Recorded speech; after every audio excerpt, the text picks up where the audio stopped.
Hi guys, welcome back to Spotaria channel. Today in this video, I'll show you how to ask question on Quora.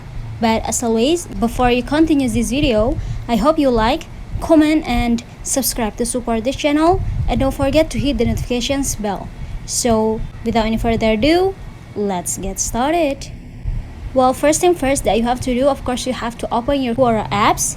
Here you are. I'm gonna open mine right now. And after that, in this page, you have to tap the note icon next to home icon at the bottom. Here you are. And in this page, you will see the plus button at the bottom right. Just go ahead. And yeah, in this page, you have to type your question. For example, here I'm gonna ask, what do you do when you are alone?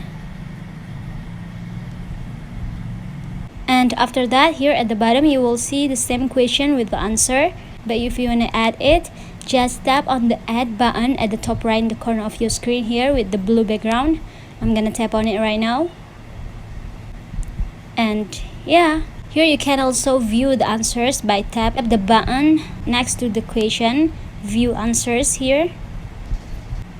And yeah, here you are. So guys, just it. I think it's enough. Thanks for watching this video. I hope this video will help you. Don't forget to leave your comment in the column below. I'll see you soon on the next one and good luck.